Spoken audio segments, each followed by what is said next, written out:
ಮಂಡ್ಯ ಜಿಲ್ಲೆಯಲ್ಲಿ ಅರ್ಚಕರೊಬ್ಬರ ಅನುಮಾನಾಸ್ಪದ ಸಾವು ಸಂಚಲನವನ್ನ ಮೂಡಿಸಿದೆ. ಶ್ರೀರಂಗಪಟ್ಟಣ ತಾಲೂಕಿನ ಮರಳಾಗಾಲ ಗ್ರಾಮದ ಅರ್ಚಕರ ಶವ ಕಾಲುವೆ ಬಳಿ ಪತ್ತೆಯಾಗಿದೆ. ಈಗ ಘಟನೆ ಹಲವು ಅನುಮಾನಗಳಿಗೆ ಕಾರಣವಾಗಿದೆ.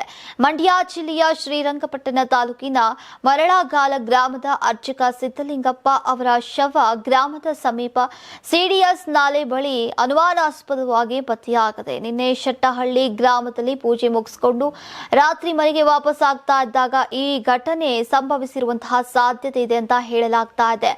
ಮರಳಾಗಾಲ ಗ್ರಾಮದ ಬಳಿ ಇರುವಂತಹ ಸಿಡಿಎಸ್ ಕಾಲುವೆ ಬಳಿ ಅವರ ಬೈಕ್ ಸಮೇತ ಅಪಘಾತವಾಗಿ ಕಾಲುವೆಗೆ ಬಿದ್ದಿರಬಹುದು ಎಂಬ ಶಂಕೆ ಕೂಡ ವ್ಯಕ್ತವಾಗಿದೆ. ಆದರೆ ಕಾಲುವೆ ದಡದಲ್ಲಿ ಈಗ ಚಪ್ಪಲಿ ಹಾಗೂ ರಕ್ತದ ಗುರುತುಗಳು ಪತ್ತೆಯಾಗಿರುವಂತಹ ಹಿನ್ನೆಲೆಯಲ್ಲಿ ಯಾರೋ ಸಿದ್ದಲಿಂಗಪ್ಪರ ಮೇಲೆ ಹಲ್ಲೆಯನ್ನ ನಡೆಸಿ ನಂತರ ಅವರನ್ನ ಬೈಕ್ ಸಮೇತ ಕಾಲುವೆಗೆ ತಳ್ಳಿರಬಹುದು ಎಂಬ ಅನುಮಾನವನ್ನ ಗ್ರಾಮಸ್ಥರು ವ್ಯಕ್ತಪಡಿಸಿದ್ದಾರೆ.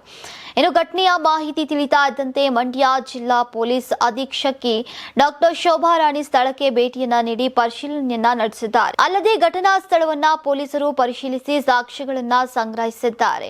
ಈ ಸಂಬಂಧ ಶ್ರೀರಂಗಪಟ್ಟಣ ಗ್ರಾಮಾಂತರ ಪೊಲೀಸ್ ಠಾಣೆಯಲ್ಲಿ ಪ್ರಕರಣ ದಾಖಲಿಸಿಕೊಂಡು ಸಾವಿನ ನಿಖರ ಕಾರಣ ತಿಳಿಯೋಕೆ ಪೊಲೀಸರು ಮುಂದಿನ ತನಿಖೆಯನ್ನ ನಡೆಸುತ್ತಿದ್ದಾರೆ. ನೀವು ಸಣ್ಣ ಆಗ್ಬೇಕಲ್ವಾ? ಅದು ಒಂದು ಉತ್ತಮ ಆಹಾರದಿಂದ ಸಣ್ಣ ಆಗ್ಬೇಕಲ್ವಾ? ಪ್ರತಿದಿನ ನಮ್ಮ ಜೀನಿ ಸ್ಲಿಮ್ ನ ಯೂಸ್ ಮಾಡಿ ಯಾವುದೇ ಸೈಡ್ ಎಫೆಕ್ಟ್ ಇಲ್ದಂಗೆ ನೀವು ಸಣ್ಣ ಆಗ್ತೀರಾ.